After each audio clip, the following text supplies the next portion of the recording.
Assalamualaikum warahmatullahi wabarakatuh.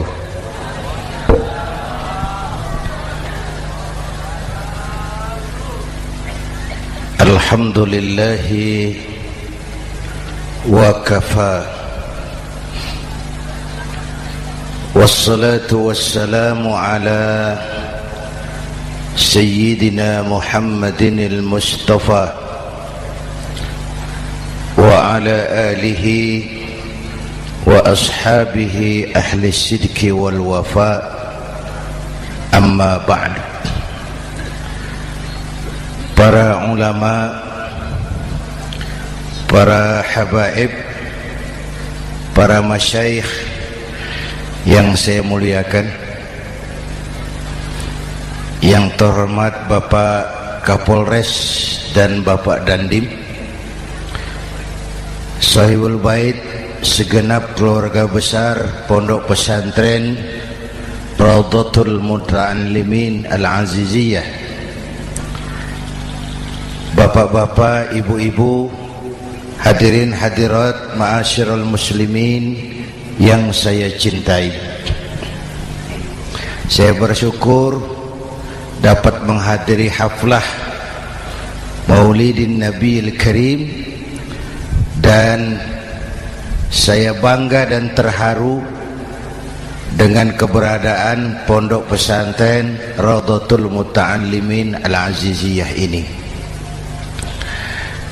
Sekarang ini banyak orang bisa memberi contoh, tapi sedikit orang bisa menjadi contoh. Memberi contoh itu mudah, tapi menjadi contoh itu yang sulit. Oleh karena itu, pada kesempatan ini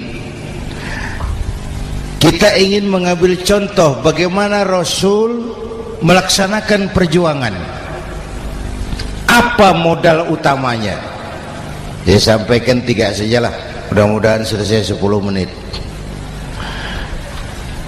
Yang pertama, modal utama perjuangan baginda Rasul adalah akhlakul karimah.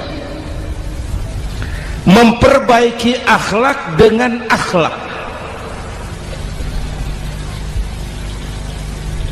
Oleh karena itu, surah Madu sudah selesai. Dari dan ke Madura jadi lebih mudah. Bahkan Madura akan jadi daerah industri. Tetapi yang kita ingin, Madura tetaplah Madura. Akhlak tidak boleh berubah. Zaman boleh berubah, akhlak tidak. Masa boleh berganti, tapi keyakinan tidak boleh mati. Nah, soalnya adalah kepada siapa kita harus berakhlak? Kita itu kan harus berakhlak kepada 2. Kita harus berakhlak pertama kepada Allah. Ini yang terpenting. 13 tahun Rasul berjuang di Mekah hanya memperbaiki akhlak kepada Allah, menanamkan tauhid, meluruskan akidah, membangun keyakinan. 13 tahun di Mekah itu, dengan perhitungan kalau fondasi kuat, bangunan aman. Kalau fondasi melenceng, bangunan bengkok. Kalau fondasi rapuh, bangunan runtuh. Bangunan bagaimana fondasinya, orang hidup bagaimana imannya. Kekuasaan dan jabatan baru ada manfaatnya kalau dipegang tangan orang beriman. Kalau tidak, yang muncul Fir'aun. Harta baru terasa manfaatnya kalau dipegang tangan orang beriman. Itulah sebabnya bangsa kita ini bukan cuma perlu orang pintar, kita perlu orang benar. Bahkan di masyarakat lebih baik benar tidak terlalu pintar ketimbang pintar tapi tidak benar.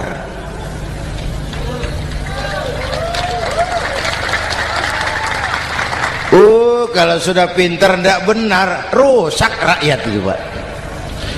Disuruh ngurus beras malah nimbun beras, ya. Disuruh ngurus laut jadi bajak laut. Disuruh ngurus hukum, bikin hukum seperti pisau, tajam ke bawah, tumpul ke atas. Kalau yang kecil salah, hukum cepat-cepat ditegakkan. Yang besar salah, diam pura-pura tidak mengerti. Itu yang melukai rasa keadilan.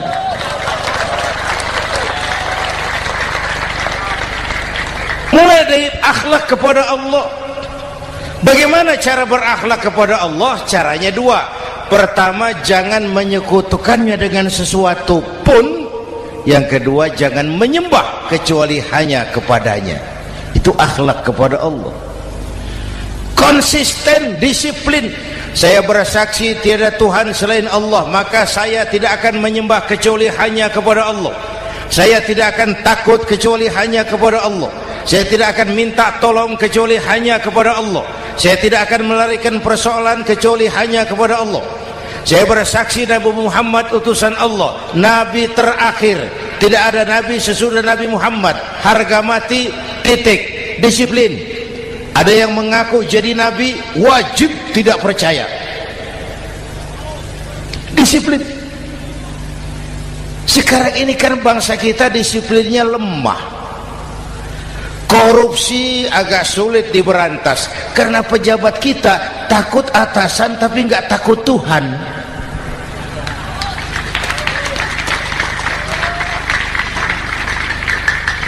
Itu sama dengan anak muda naik sepeda motor ngebut, lampu merah jalan terus, di stop sama polisi. Prit, iya Pak. Minggir, siap. SIM ada Pak. SNK ada Pak. Tahu kau lampunya merah? Tahu Pak. Kenapa lewat terus? Saya nggak tahu, ada Bapak. Itu disiplin kita. Tenang benar jawabnya, kayak orang nggak salah itu.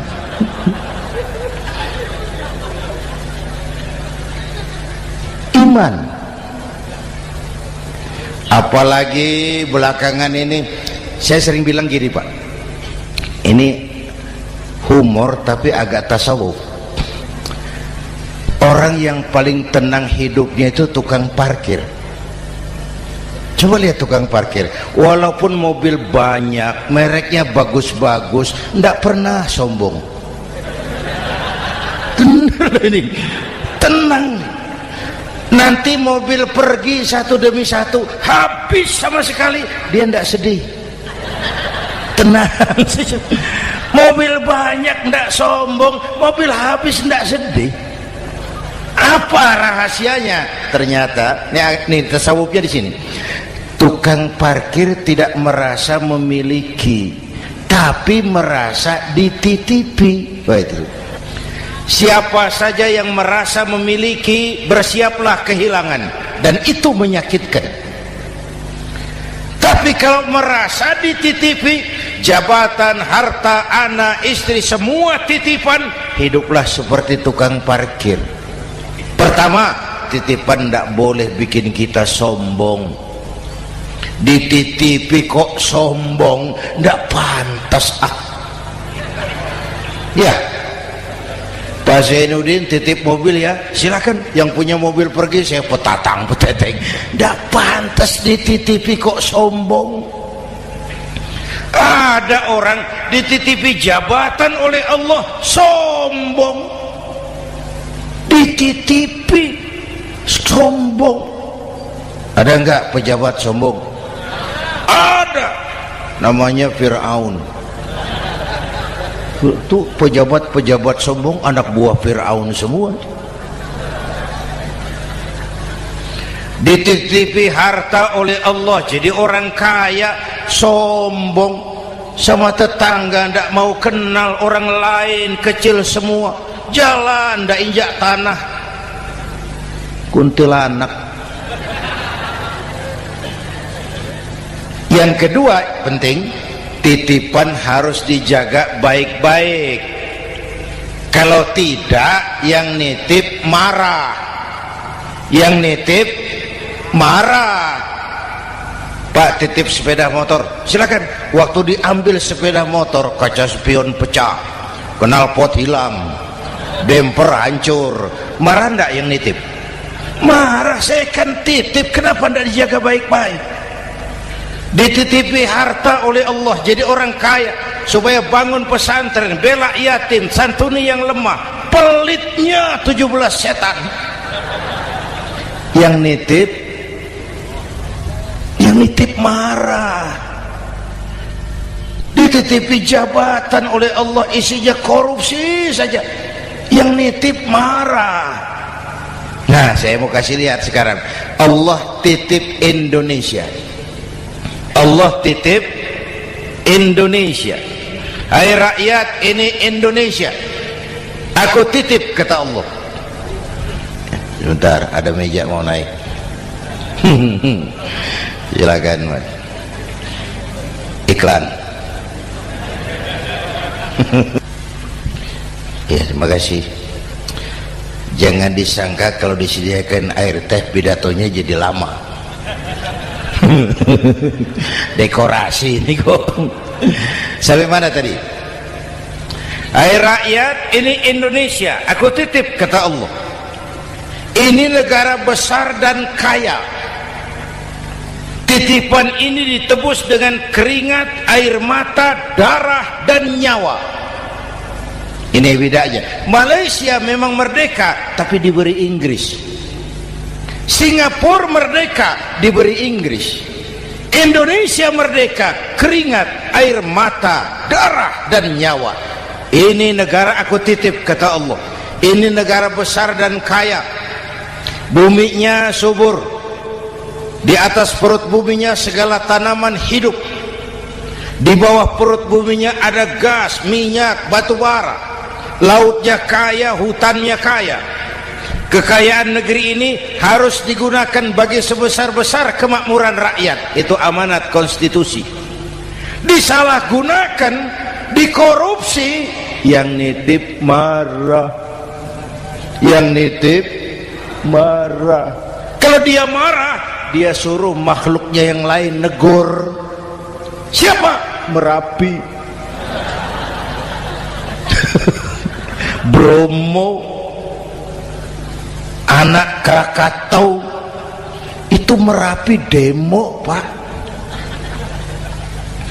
Kalau kita rakyat demo, anak buahnya Pak Danres turun. Tapi kalau Merapi demo, siapa yang mau ngatasi? Mbah Marijan. Selesai.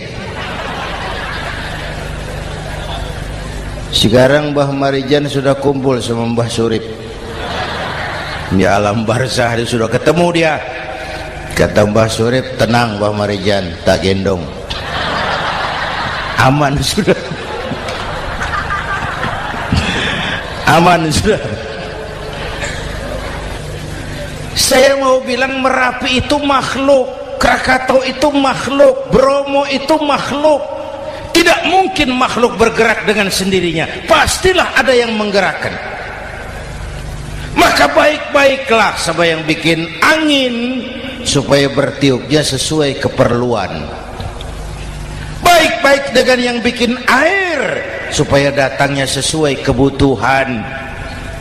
Baik-baik sama yang bikin gunung supaya meletusnya pelan-pelan.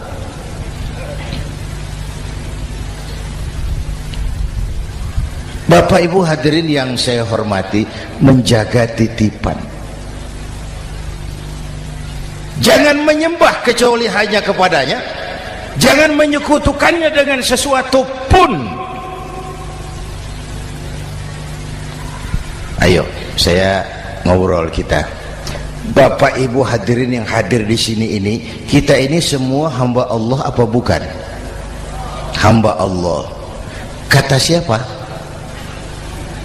Kata kita. Kalau kata kita, namanya ngaku. Ngaku itu boleh dan murah. Apa diakui? Kita belum tahu. Ya, kan baru kata kita itu. Dan tidak otomatis kalau kita bilang saya ini hambamu ya Allah, lalu Allah jawab iya ya. Tidak, wong itu kan kata kita. Saya hamba Allah, kata saya. Berapa banyak orang perbuatannya, ucapannya berkata saya hamba Allah, perbuatannya menyatakan dia hamba setan, hamba nafsu, hamba dunia, budak jabatan. Tidak sesuai ucapan dengan perbuatan. Jadi hamba Allah itu nggak mudah, digojlok, diuji. Coba lihat, yang jelas diakui sebagai hamba itu baru satu yang kita peringati ini, baginda Nabi. Allah mengakui kapan? Waktu menceritakan Isra dan Mi'raj. Apa yang dipakai kalimat? Subhanallazi asra bi'abdih. Maha suci Allah yang telah menjalankan hambanya. Hambanya. Muhammad itu hambaku, aku jalankan dia. Allah mengakui.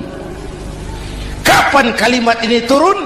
Setelah Nabi digojlok, ditempa, digembleng, diuji, difitnah, dicaci maki, dilontari kotoran unta, sahabat-sahabatnya dibantai.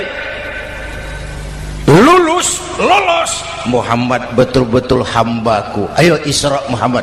Subhanallazi asra bi'abdi, hambaku. Jadi kalau mau jadi hamba Allah ya diuji, digojlok, digembleng. Nah, mari kita lihat kehambaan baginda Nabi. Orang yang paling bersih hatinya Rasulullah. Orang yang paling baik akhlaknya Rasulullah. Orang yang dosanya sudah mendapat jaminan ampun Rasulullah. Tapi Rasulullah kalau sholat malam bengkak kakinya karena rajin sujud. Hati bersih, akhlak terbaik, dosa sudah diampuni. Tapi kalau sholat malam kakinya bengkak karena rajin sujud. Saya tahu di sini juga banyak yang kakinya bengkak. Cuma urusannya apa, itu urusan masing-masing. Pada tingkat seperti itu Rasulullah, saya perlu Allah, saya perlu Allah, saya perlu Allah. Yang 100 tahun kita bangun selesai oleh gempa 3 menit. Ya, yang 100 tahun kita bangun ternyata selesai oleh gempa 3 menit. Kita perlu Allah, kita perlu Allah. Makanya musibah itu kan kalau menimpa orang baik-baik namanya ujian. Kalau menimpa orang setengah baik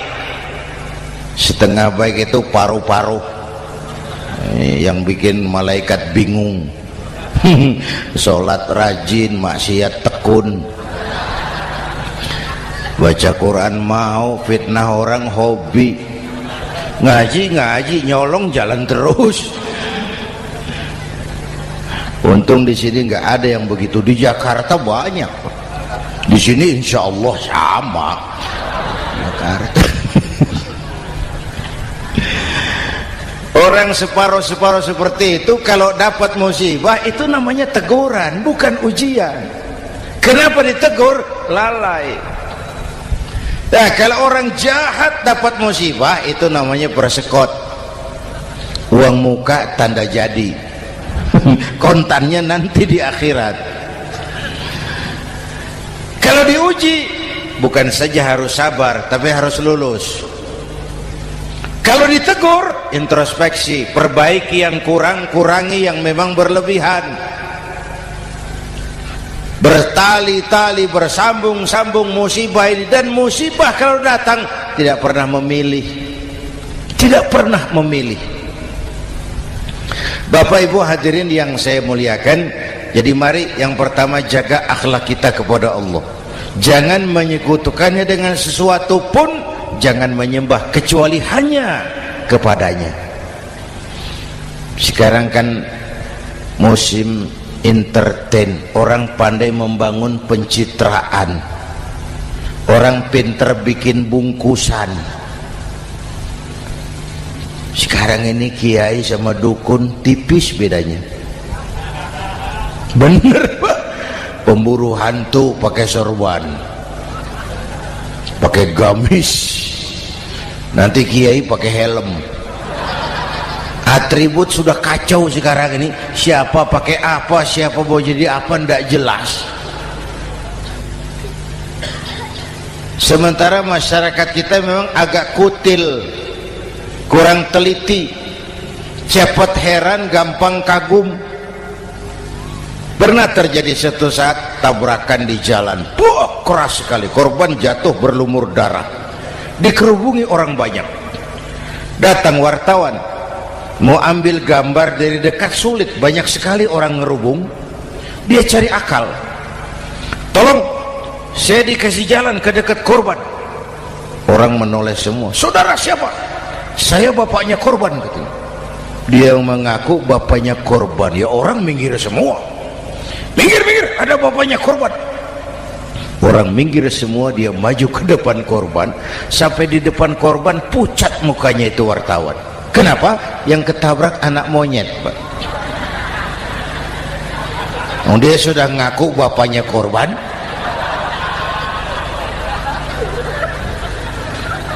Ini cerita pendek tapi pesannya dalam.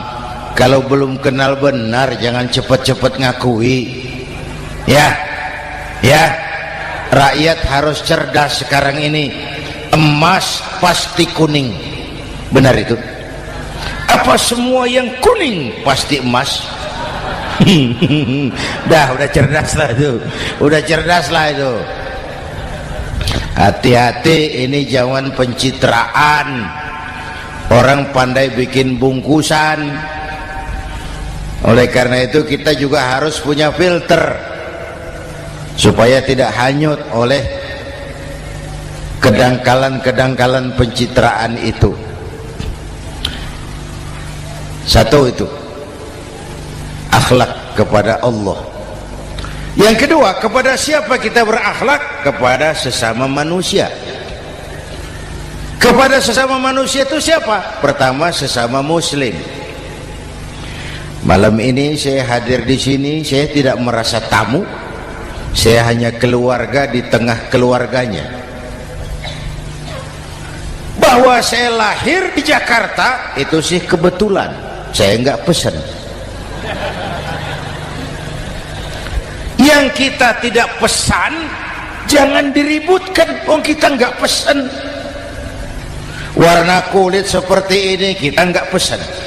Dari suku apa lahir kita nggak pesan. Potongan seperti ini kita nggak pesan. Islam membebaskan manusia dari ras diskriminasi. Pada waktu yang bersamaan Islam mengangkat harkat, derajat, martabat kaum wanita. Ini kasihan dari tadi nggak diajak ngomong nih. Pada waktu yang bersamaan Islam mengangkat harkat, derajat, martabat kaum wanita. Ibu-ibu mestinya lebih terima kasih sama Rasulullah. Sebelum Rasulullah datang, nasib perempuan menyedihkan, dilecehkan, harganya murah. Sebelum Rasulullah datang, murah. Sebelum Rasulullah datang, murah. Coba lihat wanita sebelum Islam, sedih, dilahirkan hanya untuk melahirkan, alat pemuas nafsu. Kalaupun berperan, peranannya cuma segitiga, dapur sumur kasur, kasur sumur dapur. putar-putar di situ saja. Tidak usah di Arab, dunia, di Jawa. Raja-raja Jawa sebelum kenal Islam seenaknya ngumpuli perempuan kan, selirnya yang 30, 50. Sultan-sultan di Turki piara harem ratusan orang perempuan. Kaisar terakhir dinasti Ming Cina bangun istana 1000 kamar, istrinya 1000. Innalillahi wa inna ilaihi. Itu saya coba pikir, raja kalau istrinya 1000, kapan pakai kolor itu raja?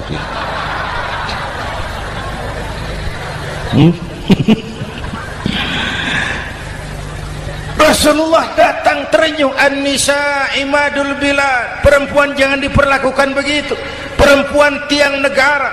Kalau baik perempuan baik negara, kalau rusak perempuan hancur negara. Waktu ditanya, ya Rasul, siapa yang paling harus saya taati di dunia? Ibumu. Setelah itu siapa lagi? Ibumu. Setelah itu siapa lagi? Ibumu. Setelah itu siapa lagi? Bapakmu. Menghargai perempuan, ibumu, ibumu, ibumu, bapakmu. Ibu 3 kali disebut, bapak 1 kali, ibu 3 kali, bapak 1 kali, ibu 3, bapak 1 bapak. Gimana sih ngitungnya jadi kerok begini? Salah ngitungnya, salah.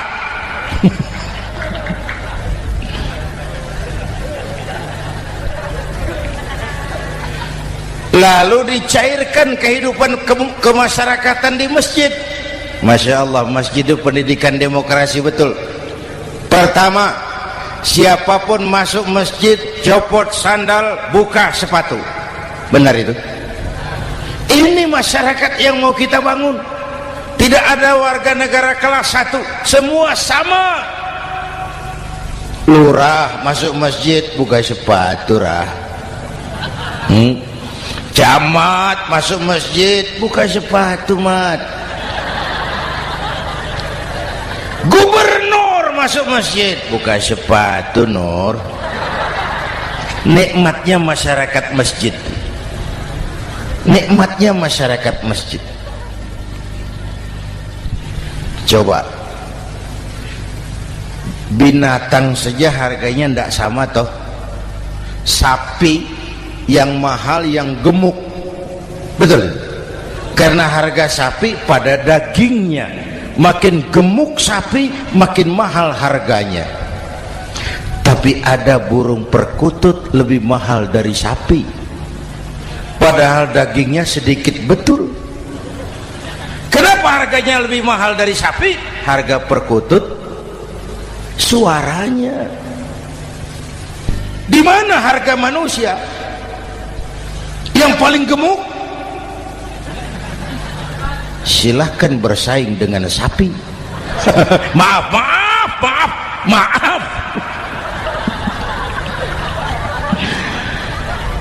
inna akramakum indallah atqakum. Masyarakat masjid sudah coba sandal, buka sepatu, sudah masuk ke dalam sholat berjamaah. Kalau sudah ke dalam sholat berjamaah, tidak pernah kita usil dari mana orang datang. Yang penting kemana dia menghadap. Itu masyarakat masjid. Dari mana kamu? Dari kidul, Pak, madhab ngulon. Kamu dari mana? Dari lor, Pak, madhab ngulon. Kamu dari mana? Dari kulon, madhab ngulon juga. Ini kan konsep Bhinneka Tunggal Ika. Dari manapun orang datang, apapun warna kulitnya, dari suku apapun ia dilahirkan, kalau akidahnya sama, itu saudara kita. Lalu sholat berjamaah. Apa itu? Hidup bermasyarakat, berbangsa dan bernegara. Harus ada imam, harus ada makmum. Kenapa? Ini saya harus agak hati-hati ya, pakai sarung angin ini. Apa tadi ngomong apa saya? Sholat berjamaah, bermasyarakat, berbangsa dan bernegara. Ada imam, ada makmum. Siapa makmum? Kita ini rakyat. Siapa imam? Para pemimpin negara. Apa bedanya? Imam harus dipilih. Makmum nggak usah. Coba baca kitab fikih yang setebal apapun, nggak ada bab pemilihan makmum. Nggak usah, makmum nggak usah dipilih.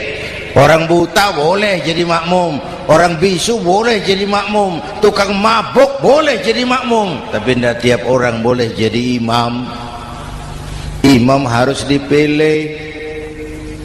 Siapa yang jadi imam? Pertama, a'lamuhum, orang yang paling alim di kampungmu angkat jadi imam. Yang paling alim, bukan yang paling tua.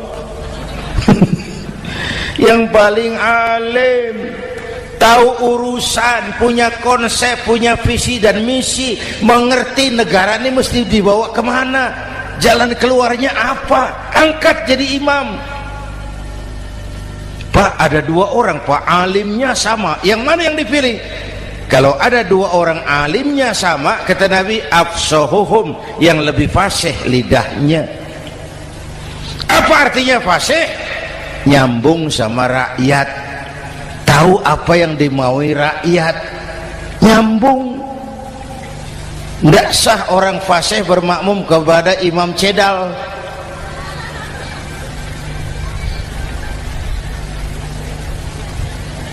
Kenapa Bu? Nyambung. Capek kalau punya imam gak nyambung sama makmum. Makanya kalau sudah jadi imam, pesan Nabi apa? Idza amma ahadukumun nasa falyukhaffif. Kalau kamu jadi imam, ringankan sholat kamu, jangan terlalu panjang. Itu makmum tidak sama kekuatannya. Ada yang tua renta, diri saja sudah gemetar. Ada makmum yang punya darah tinggi, kalau sujud lama kepalanya sakit. Ada makmum yang sudah janji habis sholat mau terima uang. Jangan kalau sudah jadi imam di kota, sholat isya berjamaah, rakaat pertama selesai Fatihah, Yasin, bubar makmum itu. Jadi imam jangan terlalu lama, kayak Husni Mubarak tuh, kelamaan jadi imam, 30 tahun, rakyat capek.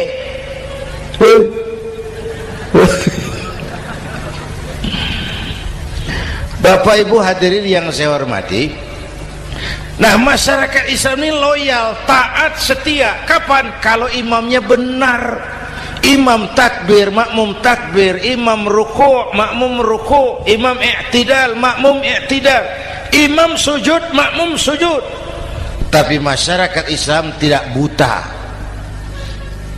Imam keliru, makmum wajib menegur. Ya, bagaimana negurnya? Mestinya ruku', imam sujud. Wah, keliru ini. Subhanallah, kan gitu. Itu aturan main. Tidak boleh imam keliru, makmum emosi, main pegang, mam, hoi salah, hoi, kacau sholat.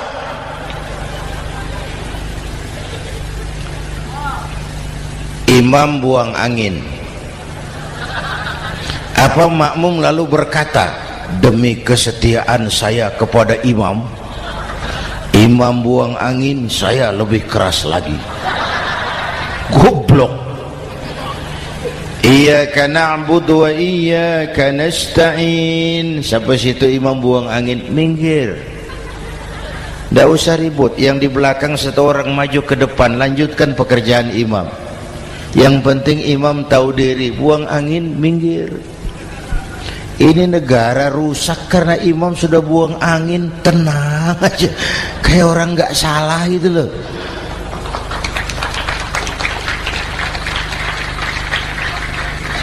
Selesai sholat dikasih tahu, imam tadi buang angin ya sedikit. Apa kalau nggak sedikit lalu nggak rusak sholat itu?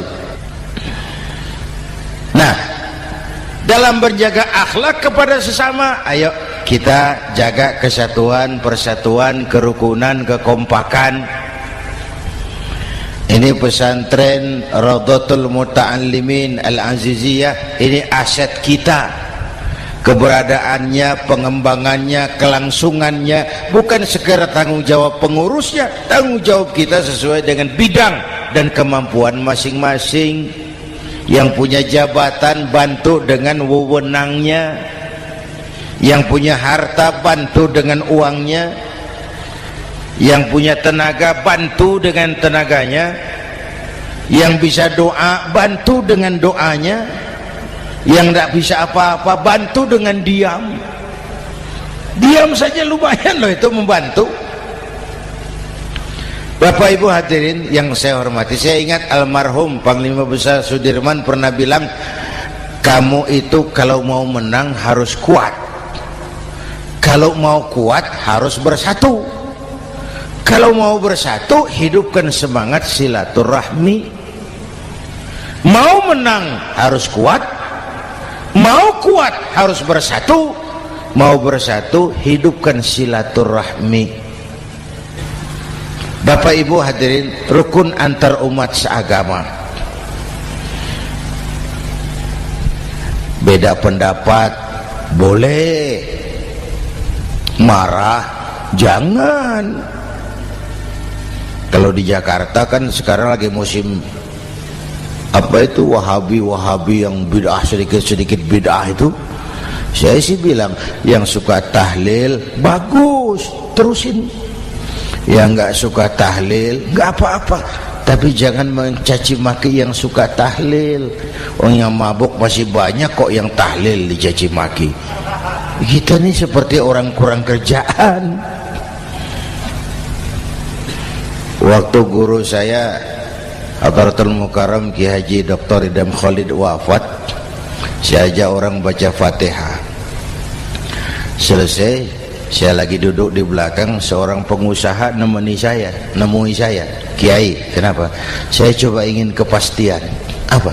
Orang yang sudah mati dibacakan Fatihah itu, apa pahalanya sampai? Saya bilang gini, Mas, kamu kalau nggak percaya mati aja dulu. Saya bacain Fatihah, tunggu di sono. Kalau nggak nyampe balik lagi nggak apa-apa.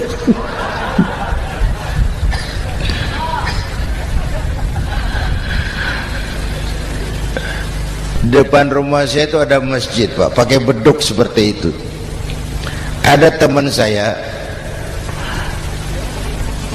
Kiai, pakai beduk masjidnya. Iya pakai. Kan Rasulullah tidak pakai. Tidak memang. Bid'ah tuh. Loh, siapa bilang?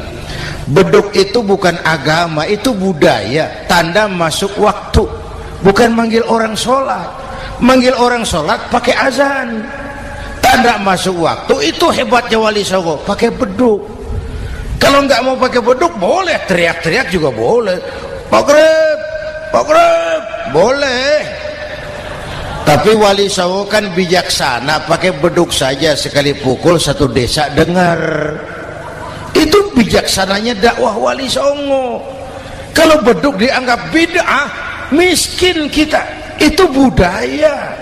Seperti sepeda motor, itu budaya. Kalau nggak mau pakai beduk boleh, teriak-teriak juga boleh. Maghrib, boleh. Tapi Wali Songo kan bijaksana, pakai beduk saja, sekali pukul satu desa dengar. Itu bijaksananya dakwah Wali Songo. Kalau beduk dianggap bid'ah, miskin kita. Itu budaya. Seperti sepeda motor, itu budaya. Kalau beduk dia nggak bid'ah, sepeda motor bid'ah tuh. Rasulullah nggak pakai, jual, beliin unta.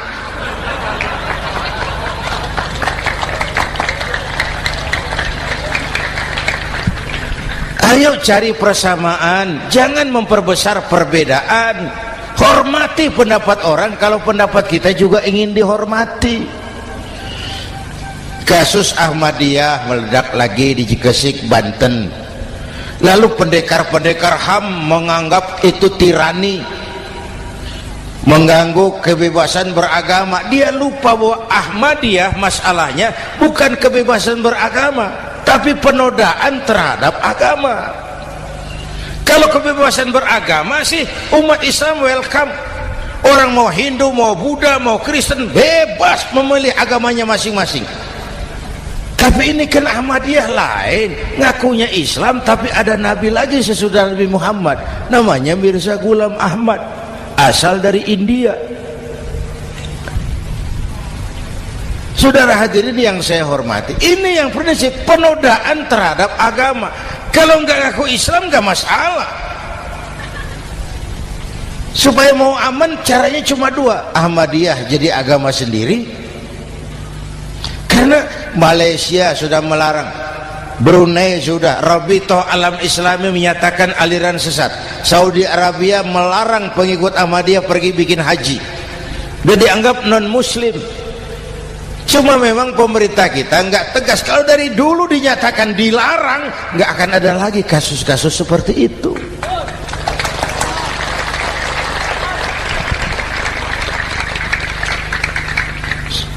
Nah, selain itu kita umat juga harus disiplin. Coba sudah berapa banyak nabi bermunculan di Indonesia. Dan Indonesia ini saya heran, Indonesia ini pasar bagus, Pak. Kalau ada nabi, ada aja pengikutnya, saya heran tuh. Indonesia ini pasar bagus.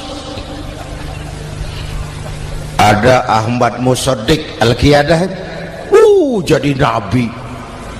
Konsultan bulu tangkis jadi nabi. Dapat wahyunya di Bogor, ditangkap polisi 4 tahun. Muncul lagi di Bandung, namanya Sayuti, tukang cukur, ngaku dapat wahyu jadi nabi, ditangkap polisi lagi 2 tahun. Di Malang Ustadz Roy, ya sebenarnya petinju, dia masuk Islam, mu'alaf, belajar Islam tidak pakai guru, diutak-atik ayat Quran. Sholat kita harus mengerti artinya, maka sholat boleh pakai bahasa masing-masing. Ramai masjid, 2 tahun penjara. Di Jakarta muncul lagi Lia Edan, ngaku Jibril, ditangkap juga oleh polisi.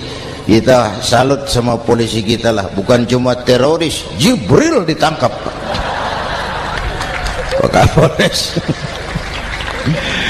Saya bilang sama teman-teman polisi, untung dia ngaku Jibril, Pak. Coba kalau dia ngaku Israel, lebih gawat itu.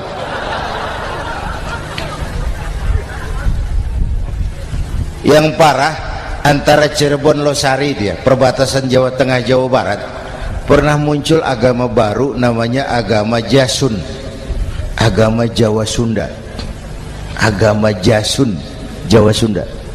Yang jadi nabi Tugimin. La haula wala quwata. Saya bilang ini jangan jadi nabi, jadi kiai juga nggak angker ini. Al Mukarram Bapak Kiai Tugimin, nggak enak. Yang lebih ndak enak selawatannya loh itu. Kalau kita kan tadi nikmat tuh, ya Habibi ya Muhammad, nikmat rasanya itu. Coba ganti sama yang tadi, wah enggak, ya Habibi ya Tugimin, enggak enak itu, Pak. Jadi umat Islam itu sangat menghormati orang lain agama. Soal agama orang lain, lakum dinukum, awas hati-hati kalimatnya. Kita menghormati orang lain agama. Soal agama orang lain, lakum dinukum. Kita memang yakin cuma Islam agama yang benar, tapi bukan berarti kita boleh menghina agama orang lain. Kenapa? Kalau agama kita yang dihina, kita kan sakit hati. Orang lain sama dong. Itu sebabnya Allah berpesan, jangan kau caci maki Tuhan mereka, karena mereka akan balas mencaci maki Tuhanmu. Dan itu artinya mencaci maki aku, kata Allah. Jelas ini? Jelas? Justru karena umat Islam mayoritas di Indonesia, maka kerukunan antar umat beragama terjaga dengan baik. Oh, kalau umat Islam mau main kasar, mau main kayu, mau main keras, Umat Islam ini 85%, yang lain pasti selesai, saya jamin selesai. Tapi kan tidak, kita sadar betul ini negara Pancasila, kita sadar betul bahwa kita harus menghargai orang lain agama, menjaga kerukunan, rukun antar umat beragama. Yang ketiga, rukun antar umat beragama dengan pemerintah. Dulu kiai saya bilang, sultanun zulum khairum min fitnatin tadum. Pemerintah yang jelek pun sebenarnya masih lebih lumayan ketimbang tidak ada pemerintahan, kalau itu ukurannya. Coba umpama nanti Pak SBY sudah terlalu pusing, lalu pengumuman jam 000, seluruh rakyat Republik Indonesia saya umumkan mulai malam ini tepat jam 000 pemerintah bubar. Ayo bayangkan seperti apa kita tanpa pemerintah. Hukum rimba, yang kuat menekan yang lemah, yang kaya merampok yang miskin. Rumah saudara dirampok, lapor ke polisi, kata Kapolres, maaf polisi baru bubar. Hak asasi diinjak-injak, lapor ke pengadilan, pengadilan bubar. Masih ada pemerintah saja yang kuat suka menekan yang lemah, apalagi kalau tidak ada pemerintah. Karena itu ulama dan umara dua pilar utama. Kalau kuat keduanya, kuatlah masyarakat. Kalau rapuh keduanya, maka rapuhlah juga masyarakat. Bapak Ibu hadirin yang saya hormati, ini yang kedua, kita harus berakhlak kepada sesama. Yang ketiga, kepada siapa kita harus berakhlak? Kenapa? Iya, saya cuma lihat jam. Yang ketiga, kepada siapa kita harus berakhlak? Kita ini harus berakhlak kepada makhluk Allah yang lain di luar manusia. Kepada air kita harus berakhlak loh Pak. Saya dulu remaja ngaji fikih, kiai ngajar makruh buang air kecil di tanah yang berlubang. Saya protes, kenapa makruh kiai? Pertama, untuk kesehatan, siapa tahu di lubang yang kau kencingi ada gas beracun. Kalau tidak kiai, kalau tidak maka artinya kau harus melindungi binatang yang ada di dalam lubang. Siapa tahu di lubang yang kamu kencingi ada semut sedang rapat membahas masalah Mesir. Apa dosanya lalu mati dikencingi? Ini namanya rahmatan li semut. Bapak Ibu hadirin yang saya hormati, ada hadis sederhana, fa iza zabahtum fa ahsinu zibhata. Kalau kamu menyembelih hewan, sembelihlah dengan cara yang terbaik. Jangan nyembelih ayam pakai pisau tumpul, itu namanya tidak berperi kebinatangan. Kepada ayam kita berakhlak, kepada pohon kita berakhlak, kepada air kita berakhlak. Kenapa sekarang alam tidak seramah dulu? Karena kita juga tidak ramah kepada alam. Kenapa sering terjadi banjir? Karena tempat air kita kurangi. Dia bingung mau kemana. Air nggak punya tempat, akhirnya masuk ke rumah kita juga, masuk dalam zoharul fasadu bil barri wal bahri bima kasabat aydin nas, karena kita tidak berakhlak kepada lingkungan.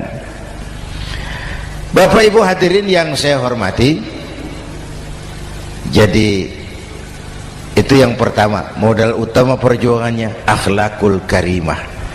Mau sukses, utamakan akhlak.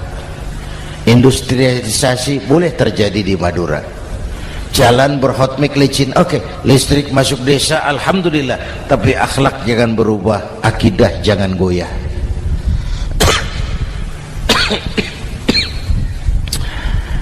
Teknologi tidak bahaya, yang bahaya orang yang menggunakannya. Wayang itu yang namanya cepot, itu bisa selawat badar kalau yang megang Anom Suroto. Cepot bisa selawat badar kalau yang megang Anom Suroto. Wayang bagaimana dalangnya, teknologi bagaimana orang yang menggunakannya. Satu. Yang kedua, yang kita contoh dari baginda Rasul, beliau itu sejak kecil tidak dimanjakan, Pak. Lahir ke dunia tidak sempat melihat wajah bapak. Umur 6 tahun ditinggal ibu. Umur 9 tahun ngembala kambing, berniaga ke Syam. Syam itu Syria sekarang. Umur 9 tahun bisnis lintas negara dari Saudi ke Syria. Remaja tidak dimanjakan, kerja keras, peras keringat, banting tulang, tidak ada pekerjaan halal yang hina. Lahir pribadi yang tegar, mental yang tahan banting, manusia yang tidak cengeng karena sejak kecil ditempa oleh kesulitan.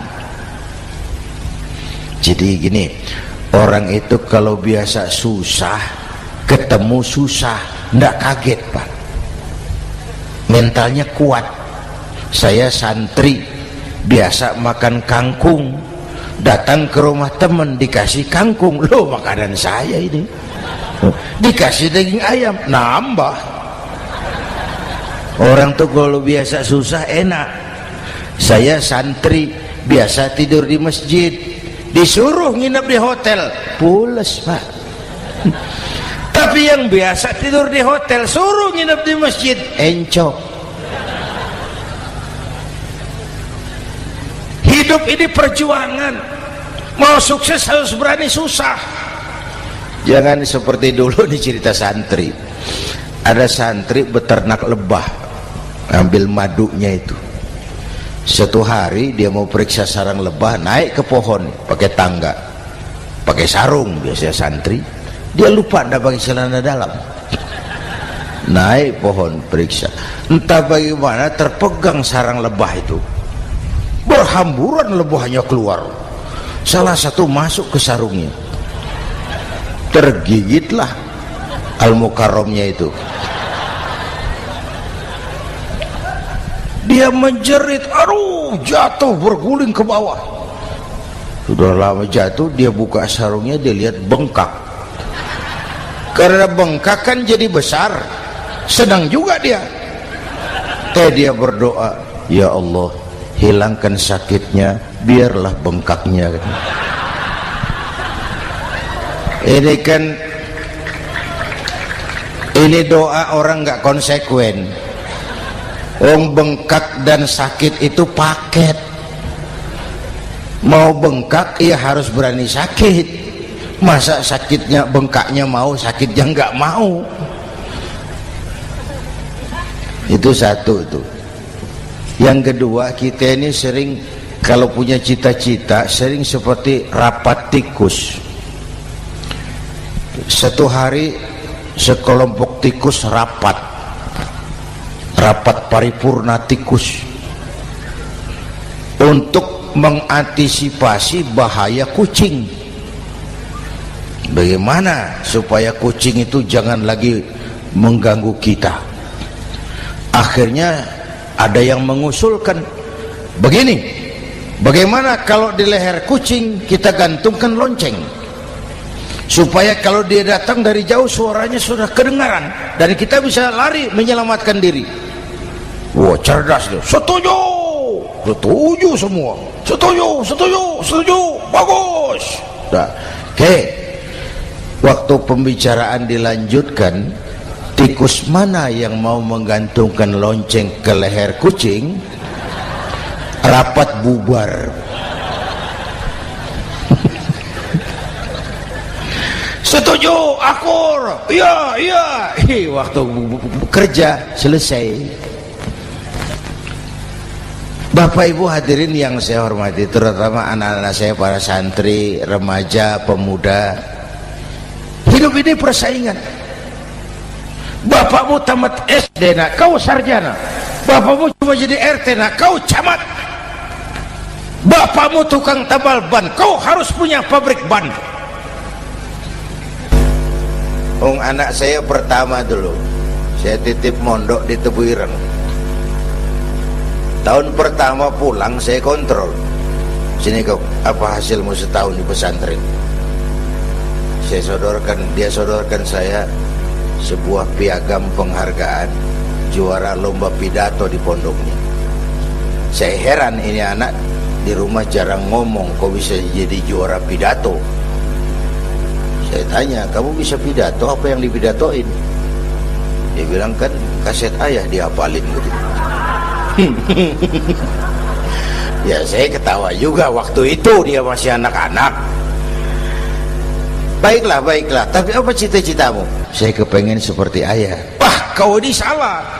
Kalau aku ayahmu di matamu menurutmu hebat, mestinya kau 10, 100, 1000 kali lebih hebat dari orang-orang yang kau anggap hebat. Karena tantanganmu akan lebih berat dari tantangan yang aku hadapi sekarang.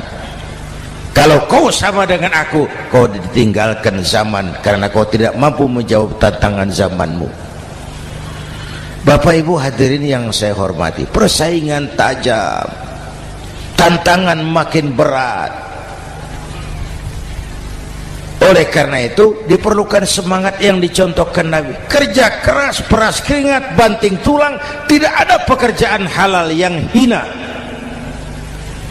Sejak kecil ditempa oleh kesulitan.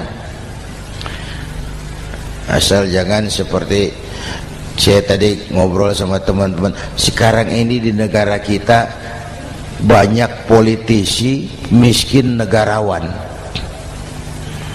Pejabat-pejabat kadang-kadang kalau ngelihat rakyat tuh komentarnya nggak berpihak kepada rakyat.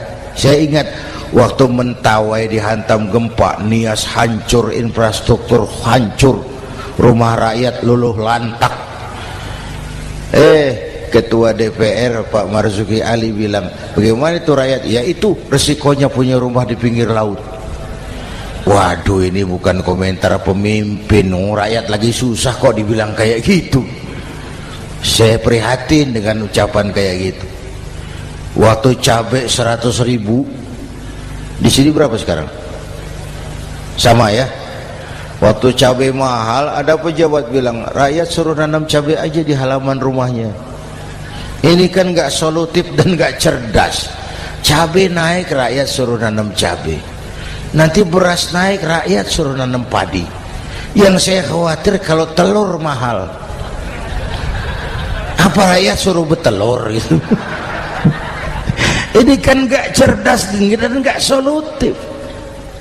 Bapak Ibu hadirin yang saya hormati, apalagi tadi sudah saya bilang di awal, kita ini bangsa yang ditempa oleh kesulitan. Mau merdeka saja dengan keringat, air mata, darah dan nyawa. Kita tidak boleh cengeng menghadapi kesulitan ini. Tegar, tahan uji, tahan banting, dan seterusnya. Itu hal yang kedua.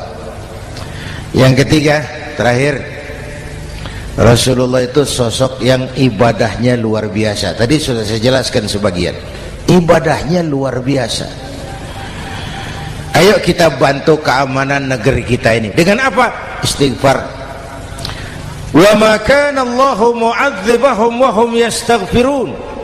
Allah tidak akan turunkan bencana selagi di tengah mereka masih banyak orang-orang yang istighfar. Rasulullah yang dosanya sudah diampuni sehari 100 kali istighfar. Ayo kita ngobrol ini. Pak, saya ini Zainuddin ini, kalau mengharap masuk surga dengan amal yang saya kerjakan sendiri, rasa-rasanya tipis harapan. Bener. Sholat saya berapa banyak saya tahu. Sedekah saya berapa duit saya tahu. Dosa saya berapa banyak saya tahu. Lalu saya baca sejarah. Nabi Adam dosanya 1, makan buah khuldi, dikeluarkan dari surga. Nabi Adam dosanya 1, dikeluarin. Kita dosanya banyak, kepengen masuk. Ini nggak nyambung ini. Nabi Adam dosanya 1, dikeluarin dari surga. Kita dosanya banyak, kepengen masuk. Nggak nyambung. Apa yang bikin saya besar hati? Apa yang bikin saya optimis? Ada dua, Pak.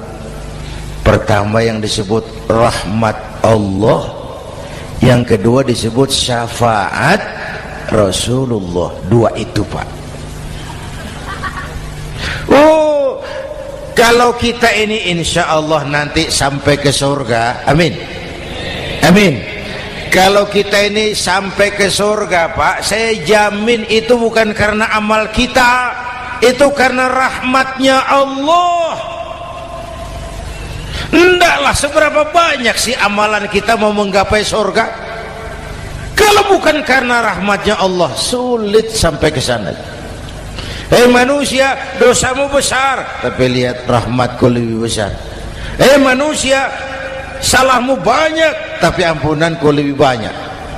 Kau nangis di hadapanku, aku senyum melihatmu. Kau berjalan menujuku, aku berlari menyambutmu. Istighfarnya sehari 100. Lalu ada hadis qudsi, inni la ahammu bi'adzabi ibadi. Kadang-kadang aku pengen turunkan azab, bencana kepada manusia, tapi ketika aku melihat 3 perkara, murkaku surut, bencana aku tarik kembali. Coba perhatikan hadis qudsi ini. Allah mau marah hendak jadi, bencana ditarik, musibah diangkat. Kenapa? Ada yang meredam murka Allah. Allah enggak jadi marah. Siapa? Pertama, suyukhan rukka. Aku lihat orang-orang tua tengah malam sujud sambil berlinang air mata, nangis di hadapan Allah. Itu kita hutang jasa loh, Pak, sama orang-orang yang tengah malam sujud nangis di hadapan Allah. Lihat yang begitu Allah tidak jadi marah.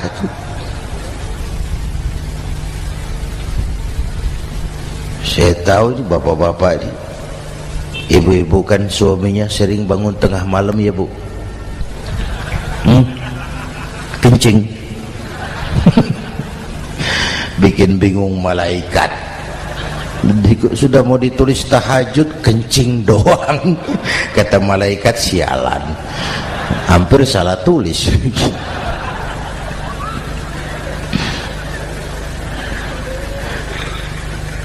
Aku lihat orang tua tengah malam sujud sambil berlinang air mata. Lalu aku lihat bayi-bayi tanpa dosa masih menyusu, sibyanan rudda. Bayi-bayi tanpa dosa masih menyusu, suci bersih, belum ternoda. Wa bahaiman rutta. Dan aku lihat binatang ternak melata mencari makan, kambing mudah cari rumput, alam terjaga keasriannya. Bagaimana bencana enggak mau nambah? Kita mengamalkan hadisnya juga terbalik. Yang diminta itu orang tua tengah malam sujud, bayi tanpa dosa nyusu. Sekarang bayi tanpa dosa dibuang ke tempat sampah gara-gara orang tua tengah malam nyusu. Terbalik namanya. Yang diminta itu orang tua tengah malam sujud, bayi tanpa dosa nyusu. Ini bayi tanpa dosa dibuang ke tempat sampah gara-gara orang tua tengah malam.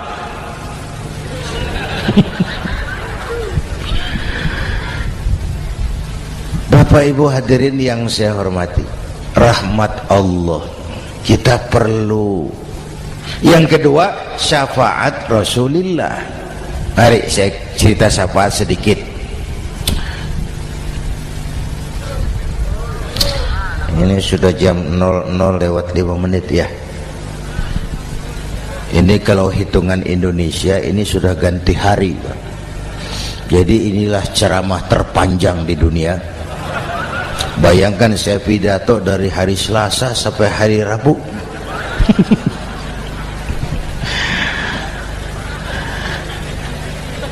Syafaat agak saya singkat ceritanya. Nanti itu Pak, setelah alam ini hancur sehancur-hancurnya, bumi gempa, gunung meletus, air laut tumpah ke darat, halilintar menyambar, planet-planet bertabrakan, semua yang hidup mati bareng tanpa persiapan, termasuk malaikat. Malaikat mati, yang tinggal cuma Allah sendirian. Yang lain hancur semua, tinggal Allah sendirian. Allah patroli, berseru-seru, limanil mulkul yaum, ahai, siapa penguasa hari ini? Mana Fir'aun yang ngaku Tuhan? Nongol kalau memang Tuhan. Mana Abrahat? Mana Namrus? Mana itu Benito Mussolini? Mana itu Adolf Hitler? Mana itu Hosni Mubarak? Penguasa-penguasa yang ngaku berkuasa, nol kalau memang penguasa. Gak ada yang jawab, Pak, semua sudah rebah. Allah lalu berkata, la ilaha illa ana. Ternyata tidak ada Tuhan lain selain aku. Allah sombong waktu itu. Kalau Allah sombong itu pantas. Hadis kursi mengajarkan al-kibriya'u libasi, sombong itu pakaianku, kata Allah. Cuma aku yang pantas pakai. Kamu manusia nggak pantas pakai pakaianku, kebesaran. Pakaian Allah mau dipakai, sombong itu pakaian Allah, cuma Allah yang pantas pakai. Nanti itu yang pertama dihidupkan bukan kita, malaikat dihidupkan lebih dulu. Tiupan pertama, malaikat hidup semua, diatur panitia akhirat. Yang nyambut tamu siapa, yang pimpin marawis siapa. Malik, siap, sediakan neraka. Aku mau bakar itu bajingan tengik yang waktu di dunia nggak mau sujud, jauh dari ulama, tinggal di masyarakat jadi biang kerok, sama yatim kejam.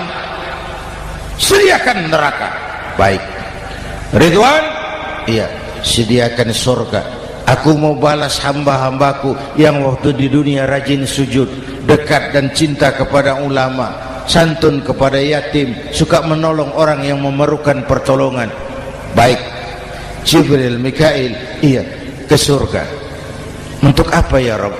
Ambil kendaraan bernama Buraq, turun ke alam, cari di mana kubur kekasihku Muhammad, bangunkan dari kuburnya, bawa ke surga. Turun Jibril dan Mikail, cari kubur Nabi. Wong alam sudah hancur-hancuran, jangan cari kuburan, cari bangkalan aja nggak ketemu. Bingung dua-dua. Jibril, sebelah mana kubur Nabi? Nggak tahu Mikail. Lalu dua-duanya sujud mohon pertolongan Allah. Dengan izin Allah terbuka kubur Nabi. Allahumma sholli alaihi wa ala alihi. Bangun dari tidur seperti orang bangun dari kubur seperti orang bangun tidur. Nabi mengusap mata, menoleh ke kanan Jibril, menoleh ke kiri Mikail. Lalu tanya, ayu yaumin hadza ya Jibril? Ini hari apa Jibril? Ini hari apa? Hadza ma wa'ada ar-Rahman. Ini hari yang dijanjikan Allah Muhammad. Ini kiamat. Kiamat Jibril? Kiamat. Jibril, kalau memang ini hari kiamat, aina ummati? Umat saya mana Jibril? Umat saya mana? Allah Karim. Belum pernah saya lihat di dunia ada satu pemimpin yang begini besar cintanya kepada umatnya seperti baginda Rasul. Dari dunia sampai akhirat beliau cinta kita. Dari dunia sampai akhirat beliau bela kita. Bangun dari kubur, tahu hari sudah kiamat, yang pertama ditanya, aina ummati? Umat saya mana Jibril? Kita yang ditanya. Kalau saya yang pertama dibangkitkan dari kubur, lain pertanyaannya.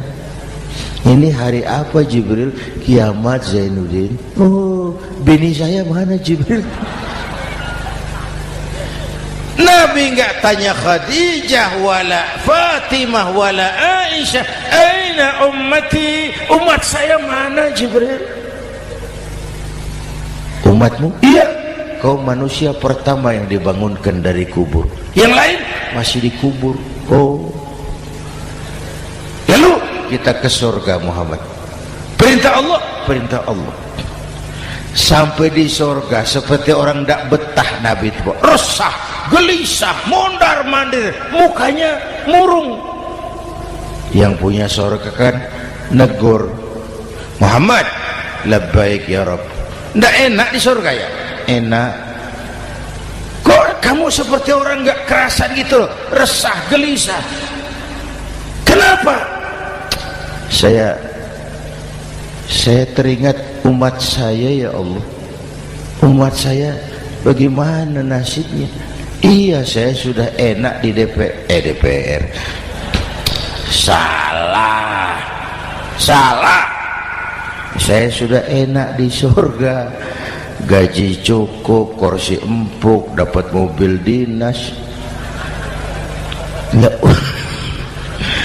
Umat saya yang waktu kampanye kepanasan itu gimana nasibnya itu?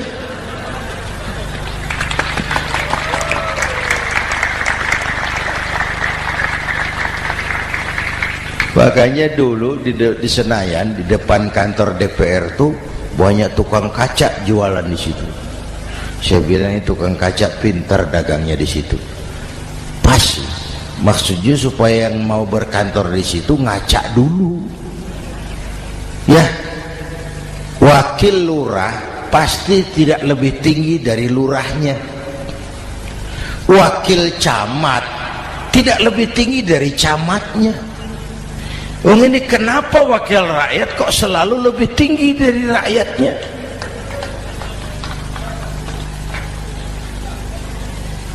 Kan yang memberikan mandat kita rakyat. Kemerdekaan bertujuan mengantarkan rakyat ke gerbang kesejahteraan, lalu rakyat mempercayai tugas itu kepada pemerintah dan wakilnya di DPR. Saya percayakan kamu mengantarkan rakyat ke gerbang kesejahteraan. Itu amanat Undang-Undang Dasar. Biasanya yang diantarkan sampai lebih dulu biasanya. Yang diantar sampai lebih dulu, yang mengantar nyusul, namanya ngantar belakangan.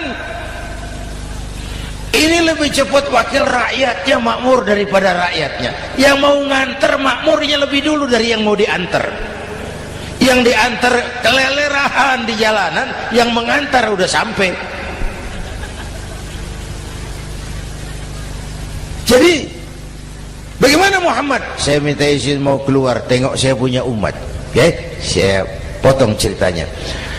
Saat manusia dibangkitkan dari kuburnya masing-masing, Masya Allah, Masya Allah, saya nggak sanggup bayangkan jumlah manusia yang hidup di muka bumi sekarang kan 6 miliar. Cina berdua, India 2,5 miliar.